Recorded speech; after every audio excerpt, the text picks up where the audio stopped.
à tous et bienvenue sur la chaîne Hélios Guidance. Je vous souhaite à toutes et à tous une excellente année 2024 pleine de belles choses, de réussite et de joie. On va s'occuper dans cette vidéo de la vie sentimentale et relationnelle des balances. Mais avant ça, je voulais vous avertir que vous avez sur mon site toutes les dates de formation pour le premier semestre 2024 et les inscriptions sont ouvertes jusqu'au mois de juin. Donc n'hésitez pas à aller jeter un œil si une formation vous intéresse. Vous y retrouverez également les formations en autonomie pour apprendre de chez vous en toute tranquillité.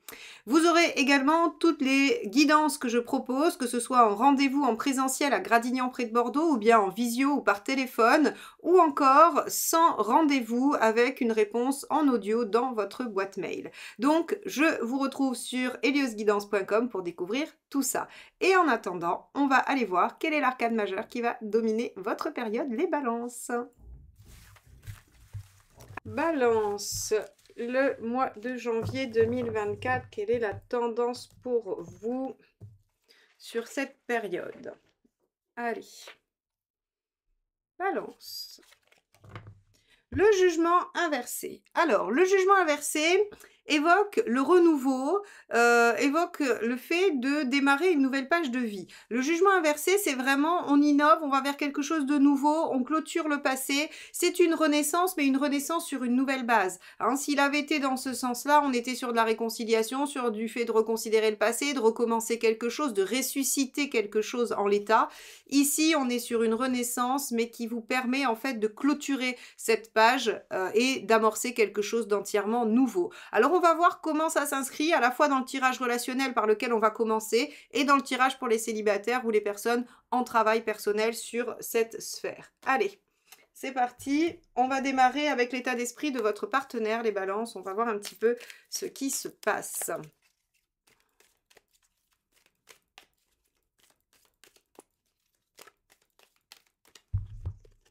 Hop. On a un 5 de coupe. Alors, on a un partenaire qui se demande quand même si il ne va pas y avoir la nécessité de laisser tomber, d'en finir, d'arrêter. Alors, avec un jugement inversé, on a quand même vraiment cette notion de clôture du passé, de laisser derrière soi. Bon, on va voir, hein, on va déployer le tirage, mais il se pourrait que le ou la partenaire soit en train de se questionner sur une fin probable, ou en tout cas, soit en train de se questionner sur quelque chose qui est à laisser derrière, pour avancer vers quelque chose de plus épanouissant. Alors ici, deux options. Soit c'est la relation avec vous qu'il faut laisser, soit c'est une particularité, un comportement, un événement, quelque chose de cette relation, ou bien c'est quelque chose d'autre pour vous permettre d'être en relation avec vous. Quoi qu'il en soit, le ou la partenaire se questionne sur ce qu'il a à laisser derrière. Bon. On va voir, hein. De toute façon, le reste du tirage va nous donner quand même la tendance par rapport à, justement, ce 5 de coupe. Est-ce que c'est vis-à-vis de vous ou vis-à-vis d'autre chose? Allez, on va regarder quel est votre état d'esprit à vous, les balances, dans cette relation.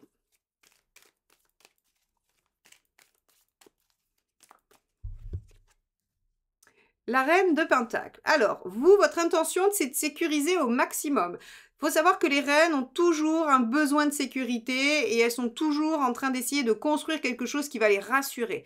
La reine de Pentacle, ici, elle nous dit vous voulez des choses tangibles. C'est-à-dire que dans un tirage relationnel, la reine de Pentacle, ce qu'elle cherche, c'est des preuves concrètes qui vont la rassurer. Donc ici, vous êtes plutôt dans une dynamique, j'allais dire, de construction et d'élaboration, de mise en œuvre et d'essayer de consolider quelque chose à un moment donné où le ou la partenaire est un petit peu plus, j'allais dire, dans une période délicate. Ok. Quelle est la problématique? On va regarder ça. Allez, quelle est la problématique des balances en relation, s'il vous plaît? Le diable. Bon, la concrétisation des choses. Donc, vous voyez ici, quand je vous disais que vous, avec votre reine de denier, vous étiez plutôt en train d'essayer de construire, d'ériger, en fait, c'est justement toute la problématique. Et en fait, vous, ça va être nécessaire pour vous sentir sécurisé. Ok, donc on a un problème de mise en œuvre, de concrétisation, de maîtrise de la situation également. Ok. Le diable, on peut avoir aussi des problèmes matériels en lien. Alors, par exemple, je vais prendre un exemple parmi tant d'autres, hein, qui ne sera pas forcément le vôtre, mais en tout cas, c'est pour illustrer. Vous êtes à distance, très éloigné, et il faudrait qu'un des deux déménage pour pouvoir vous rapprocher, et le partenaire est en train de se demander s'il est judicieux d'abandonner travail et lieu de vie pour venir vous retrouver. Mais on peut aussi avoir comme problématique le fait que financièrement ce soit pas possible, par exemple, que matériellement, concrètement, ce soit pas possible. Voilà, on va avoir aussi toute cette gamme de problématiques au-delà du fait que la relation en elle-même peut-être ne peut se concrétiser. On va regarder ce qui aide dans ces cas-là. Allez, quel est le conseil? Qu'est-ce qui aide les balances dans cette situation? On a l'as d'épée. Alors, eh ben, évidemment, l'as d'épée, il est très en lien avec le jugement inversé qui innove, qui va vers quelque chose de nouveau, puisque l'as d'épée, c'est également une carte d'innovation, de mise en œuvre de quelque chose de neuf. Alors, c'est un nouveau départ, c'est un recommencement, mais un recommencement différent. C'est vraiment sa particularité. On peut, avec un as de coupe, un as de bâton ou un as de denier, refaire quelque chose d'assez similaire. Avec un as d'épée, c'est strictement interdit. C'est vraiment un renouveau avec de nouvelles idées, de nouvelles façons de penser, avec quelque chose qui va vraiment amener de l'innovation dans soit les propositions qu'on fait, soit le projet que l'on déploie, soit la situation qu'on va effectivement mettre en œuvre. Les comportements qu'on utilise, la façon de voir les choses, voilà, tout peut être complètement remanié avec un as d'épée, et c'est ce qu'on vous propose ici en conseil. On vous dit, bah, déjà prenez des initiatives, et des initiatives qui semblent être un peu innovantes par rapport à d'habitude, soit par rapport à ce que vous avez l'habitude de faire dans cette relation, soit par rapport à ce que vous avez l'habitude de faire en général dans ce type de situation. Allez, on va regarder ce qu'il est bon d'éviter de faire.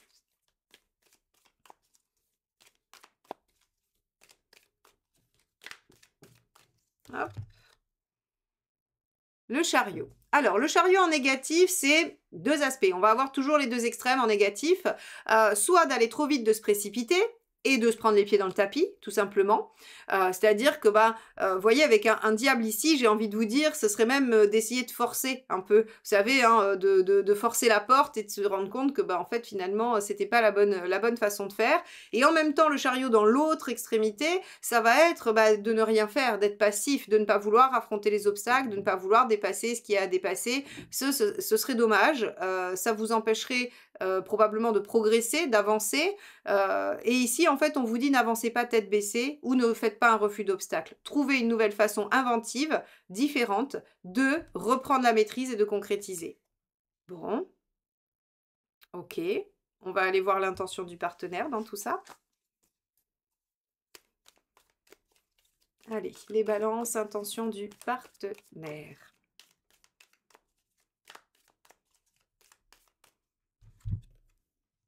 On a la justice. Alors avec la justice, le partenaire a l'intention de mettre de l'ordre, a l'intention de prendre des décisions, de mettre de l'ordre, de réorganiser les choses, potentiellement aussi de se faire entendre, de dire ce qu'il ou elle pense, parce que la justice, c'est également avoir la possibilité d'être entendu. Bon, alors, avec ça, on n'est encore pas tout à fait avancé sur ce que va faire le partenaire ou la partenaire par rapport à son 5 de coupe. Donc on va aller voir le résultat, c'est là où on aura quand même on va dire une tendance plus marquée. En tout cas, je l'espère que le tarot ne restera pas comme ça, un peu flou.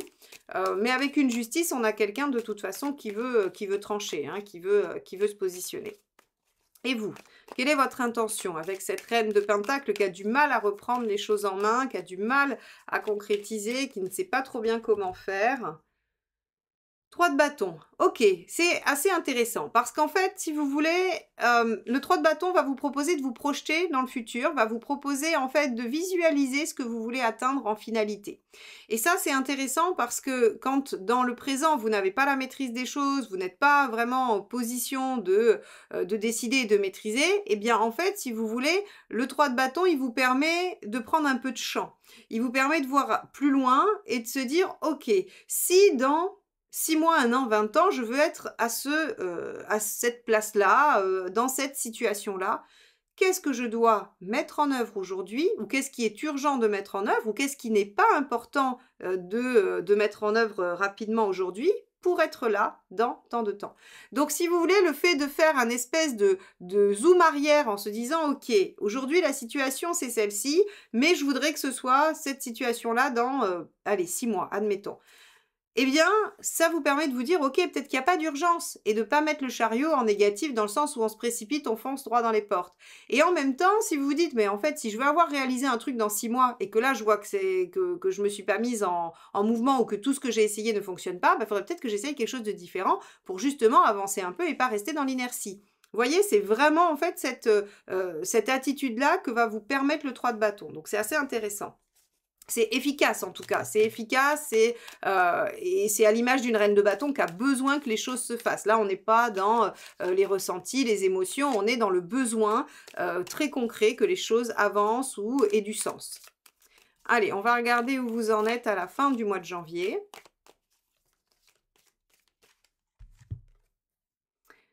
6 de coupe, super, 6 de coupe, vous trouvez un équilibre et en plus il y a, alors si ça n'était plus le cas, il y a un retour de l'équilibre, de la réciprocité, de l'harmonie, des bons moments, on a un bel échange. Avec le 6 de coupe, on est bien, on est dans un bien-être affectif, dans une douceur, dans une compréhension de l'autre et on se sent compris par l'autre. Donc moi j'ai l'impression que ici on a un partenaire qui sait pas trop où il en est en début de séquence et qui va quand même réussir à faire un petit peu des choix, à mettre des choses en ordre. On a, vous, les balances, qui avez besoin absolument que les choses se concrétisent et vous allez essayer de remettre un peu de champ là-dedans pour voir où vous en êtes et ce qu'il va falloir mettre en œuvre. Ce qui fait qu'à la fin, finalement, si vous êtes en désharmonie au début, vous arrivez à vous remettre en phase avec le partenaire. Ce qui est quand même assez chouette parce que vous finirez la période avec beaucoup plus de tendresse, de joie, de plaisir, de compréhension et un peu moins d'inquiétude par rapport à votre reine de denier. Bon, ça c'est bien. On va aller voir les 3 conseils. Allez.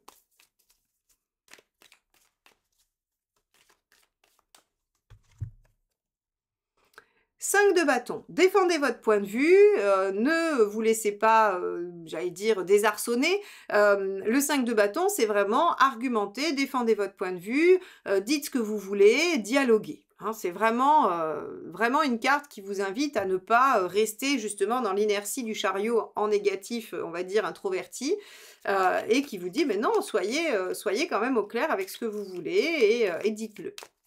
Deuxième conseil. Cavalier d'épée. Voilà, encore une fois, j'allais dire affronter les obstacles, ne vous laissez pas démonter. Le cavalier d'épée, c'est celui qui utilise hein,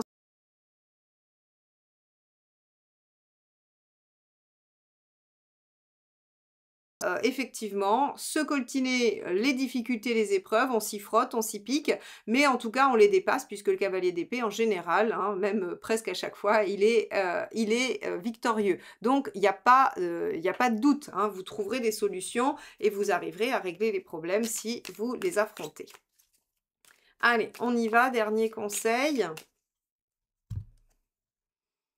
4 d'épée, réfléchissez bien à la stratégie, et oui, puisqu'on vous a dit ne foncez pas tête baissée, et essayez de trouver de nouvelles idées pour pouvoir reprendre la maîtrise de la situation et vous rassurer sur ce que vous voulez voir advenir à long terme. Donc 4 d'épée, prenez le temps de réfléchir à la stratégie, et ensuite, mettez-la en œuvre. Ne restez pas juste au stade de la réflexion. Super. Bon, alors, les balances, on voit bien que c'est un mois où, au début, vous pourriez vous dire: «Ouh là là, mais c'est un peu étrange là, je me sens pas, voilà, je me sens pas forcément très bien en phase avec l'autre et j'arrive pas trop bien à palper ce que l'autre met en œuvre», partir, rester, des doutes, des questionnements. Vous retrouvez l'harmonie en fin de période et ça, c'est quand même très, très, très, chouette et ça sera, très bien pour vous. Donc retour de l'harmonie en fin de période. Bon, on va aller regarder ce que nous dit le tirage de vie émotionnelle. Alors, les balances, c'est parti. On va regarder ce que nous dit votre tirage, si vous êtes célibataire ou si vous êtes en travail personnel. Oula, alors, il y en a plein qui sont tombés. Je vous les montre pour ceux qui aiment bien les messages. Valet de denier, battleur, ermite et valet de coupe. Il y a du potentiel à déployer, mais il faut bien réfléchir et se servir de son expérience pour ne pas partir trop vite et s'emballer trop fort. Voilà. Ah, bon, si vous vouliez un message, il est passé. Voilà. Allez, on y va. On va chercher donc votre état d'esprit pour vous les balances en recherche personnelle ou bien célibataire. Allez, quel est votre état d'esprit? Hop, celle-ci qui m'est restée dans les mains. Bah, vous voyez, hein, comme quoi quand ça veut sortir. Donc, c'est le magicien, le battleur. Votre état d'esprit, c'est dynamique. Envie de recommencement, envie de renouveau, envie de mettre des choses en œuvre, peut-être même de prendre des initiatives, qui sait. Le battleur, le magicien, en tout cas, est une carte qui va vraiment porter sur une énergie nouvelle, quelque chose qui vous porte, qui vous pousse. Alors, on sait peut-être pas forcément où on va avec un battleur, mais en tout cas, on a envie d'y aller. Et c'est ça l'essentiel, finalement. Allez, on va regarder ce que vous voulez mettre en œuvre avec ce battleur, avec cette nouvelle énergie ou cette énergie qui vous galvanise en ce début d'année. Allez, où est-ce que vous voulez aller? Alors, avec un jugement inversé, on est quand même sur un renouveau, une renaissance, hein. Vous voulez aller où? Hiérophante, vous voulez avancer, vous voulez évoluer, vous voulez que les choses passent à un certain stade, un certain niveau. Comme si vous aviez, par exemple, dans votre vie affective, vécu des choses et vous dites maintenant, il faut que j'avance là-dessus, il faut que je dépasse ça, il faut que j'aille plus haut, plus loin. Donc effectivement, avec ce hiérophante, on est sur la notion de devoir, ou de vouloir, pardon, aller vers une élévation au moins personnelle ou une évolution de votre situation affective. Bon, allez, on regarde ce qui pourrait empêcher cette évolution, ce qui pourrait entraver votre démarche. Le 2 de coupe. Alors, effectivement, le 2 de coupe, ici, il va nous dire que, ben, comme vous êtes encore, comment dire? Vous êtes encore en conflit intérieur, parce qu'ici on parle que de vous. Donc le 2 de coupe, il va pas nous parler d'un partenaire, il va nous parler de cet équilibre intérieur, du fait de s'aimer soi-même, d'être en bonne entente et d'être en, j'allais dire, en bonne communication affective en soi. Et donc en fait, si vous voulez, il y a encore chez vous visiblement comme une ambivalence, comme une, oui, comme une j'allais dire, j'ai le mot qui vient plus, vous savez, quand on a des choses contraires. Bon, il veut pas venir, il viendra pas. OK, bon, vous êtes en conflit intérieur. C'était pas ce mot-là, mais c'est pas grave. Vous êtes en conflit intérieur, en fait, et du coup, ben, il y a une part de vous qui veut, réellement avancer et une autre qui a, peut-être, c'est une hypothèse que je fais, peur du changement, peur de sortir d'une zone de confort, de certaines habitudes, de choses que l'on connaît, même si elles sont pas forcément, très bonnes ou, positives pour soi. Au moins on sait, on les maîtrise, hein. C'est souvent la problématique de la zone de confort, c'est qu'elle est pas confortable en vrai, mais elle l'est parce qu'on la connaît. Alors, on va aller voir tout de suite ce qui va aider pour justement essayer de désamorcer, ce conflit intérieur, ce désaccord avec vous-même. Ça pourrait aussi être un traumatisme qui résiste, hein, à cette volonté. Ça aussi, hein, on peut avoir une distorsion entre l'émotionnel et le mental, hein, c'est aussi possible. Alors, qu'est-ce qu'il faut faire? Le chariot. Alors, le chariot, il faut prendre les choses en main, il faut être ambitieux ou ambitieuse, il faut se mettre en mouvement, commencer. Alors ça, c'est intéressant parce qu'en fait, on a l'impression ici que, avant même de savoir si vous partez dans la bonne direction, avant même de savoir si vous utilisez la bonne méthode, on vous dit mettez-vous en mouvement. C'est un petit peu comme, vous voulez courir un marathon, très bien, mais faites déjà un premier pas, faites déjà une marche, faites déjà, ou je sais pas, en tout cas, faites la première action. Ici, le chariot vous invite vraiment, en fait, finalement, à prendre les choses en main, à diriger votre vie, à être celui ou celle qui va donner la direction. Peu importe, vous pourrez changer, regardez, hein, on voit bien, on peut changer de direction.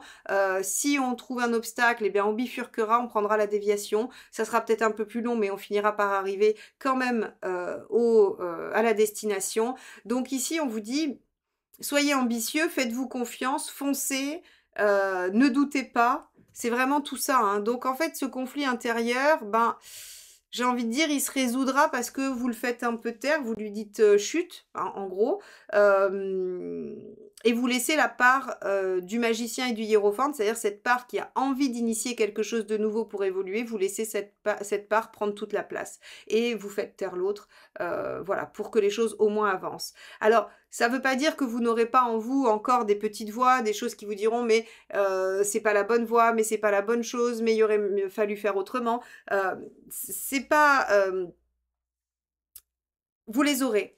Vous les aurez ces petites voix et il faudra dire: «OK, mais je sais que je dois avancer, je sais que je dois me mettre en mouvement, je sais que je dois, faire un pas après l'autre, que, s'il y a un obstacle, je dois le dépasser». Là, en fait, j'ai l'impression qu'on vient plutôt vous chercher du côté de la volonté, de la détermination, plutôt que du côté, en fait, de la compréhension. Vous l'avez déjà la compréhension, vous savez ce qu'il faut faire, vous savez ce dont vous avez envie et besoin et là, en fait, si vous voulez, on vous dit: «Bah, il va falloir passer à l'action». C'est même si à l'intérieur de vous, il y a encore cette espèce de dichotomie entre 2 parts de vous qui dit: «Ben, il y en a une qui veut ça et une autre qui veut autre chose». Bah, en fait, là, il va falloir juste, faire taire une part pour que l'autre puisse s'exprimer vraiment. Bon, c'est pas simple, hein, c'est pas simple du tout parce que bon, on peut supposer que c'est pas la première fois que vous essayez ou que c'est pas la première fois que, vous avez cette envie et que peut-être il y a déjà eu, voilà, des retours en arrière. Mais bon, à chaque pas, une victoire, à chaque fois qu'on essaye, une victoire, donc il y a pas de raison. On va aller voir l'issue à court terme. Valet de coupe, on l'avait aussi, hein, quand les cartes sont tombées, vous voyez, c'est rigolo quand les cartes veulent sortir. Finalement, on avait peut-être l'essentiel, on avait l'essentiel du message sur les cartes qui sont tombées au début. J'aurais pu m'arrêter là, en fait. Valet de coupe, on vous dit, bah, déjà, vous allez peut-être vous emballer, mais c'est pas grave, au contraire, c'est le message du chariot, hein. C'est-à-dire qu'ici, il y a une part de vous qui va vous dire: «Non, mais même pas en rêve, on y arrive» et en fait, finalement, c'est pas grave parce que le valet, même s'il s'emballe, même s'il se dit: «Mais bien sûr, décrocher la lune, c'est trop facile, je prends une fusée et j'y vais» et que, bah, au fond de vous, vous savez très bien que c'est presque enfin, que c'est inaccessible et ben, en fait, si vous voulez, l'enthousiasme et j'allais dire la candeur, l'envie, tout ce qui va mettre, en fait, au service du mouvement qu'il amorce, va de toute façon être bénéfique, d'accord? Donc ici, on a vraiment ça. Alors ça, c'est pour le cas du développement personnel. Si vous souhaitez une rencontre, le valet de coupe est une rencontre. C'est un début. C'est une rencontre passionnelle dans laquelle on s'emballe, on se dit que c'est la plus belle rencontre de sa vie, qu'on n'a jamais connu ça avec personne, que voilà. Alors attention, des fois, ça retombe comme un soufflé, des fois pas, hein, ça sera différent pour chacun. Mais en tout cas, soit on est dans un développement personnel et on s'emballe, mais c'est très bien, c'est pas grave, laissez-vous vous emballer. Ce qui sera fait, ce qui sera gagné, sera gagné. Soit on est dans une rencontre et à ce moment-là, cette rencontre, elle vous emmène vraiment très haut, très loin. Et bon, bah voilà, il y aura peut-être que ça va se transformer en quelque chose qui va se construire. Peut-être que ça sera qu'une passion de passage, mais c'est à vivre, hein. Valet de coupe, c'est à vivre, c'est très sympathique. Alors, vous en êtes où? Oula! À la fin du mois, on va regarder ça. Hop, ben voilà, valet de denier. Quand je vous dis que le tirage était presque déjà fait au début, c'est excellent. Voilà, bon, donc 78 cartes, hein, brassées, évidemment, voilà, elles ressortent. Bon, et ben voilà, c'est qu'il y avait quelque chose à déployer. Donc en fait, vous tenez là une possibilité, vous tenez là quelque chose qui va se mettre en œuvre, qui va pouvoir se déployer pour vous. Donc j'ai quand même l'impression que cette rencontre intense et passionnée, elle a du potentiel pour se déployer dans quelque chose de durable avec un valet de denier, hein, très clairement. Il y a du potentiel, on peut faire quelque chose de très très bien avec un valet de denier. Et si vous êtes dans le développement personnel et que ce valet de coupe, il nous dit que bah, c'est un peu un enthousiasme débordant et que vous allez vous emballer, eh bien le valet de denier vient nous dire qu'ensuite, vous allez faire appel à vos ressources pour perdurer, continuer et poursuivre ce travail et le faire s'ancrer en vous. Voilà pour vous les balances sur ce tirage de vie émotionnelle pour les célibataires ou toutes les personnes qui travaillent sur elles. J'espère que ça vous aidera. N'hésitez pas à liker, commenter et partager ces vidéos parce que c'est comme ça que vous faites vivre la chaîne et que vous me permettez de continuer à vous accompagner tous les mois en guidance générale et sentimentale. Évidemment, abonnez-vous si ce n'est pas fait. On a atteint les 80 000 en fin d'année. Ce serait exceptionnel qu'on puisse atteindre les 100 000 en 2024 et on fêterait ça tous ensemble avec, je sais pas, peut-être une vidéo spéciale ou un live ou enfin bon, on trouvera. Allez-y, faites vos suggestions et abonnez-vous bien évidemment pour qu'on puisse atteindre ce chiffre des 100 000. Je vous dis à très très bientôt. Bye bye.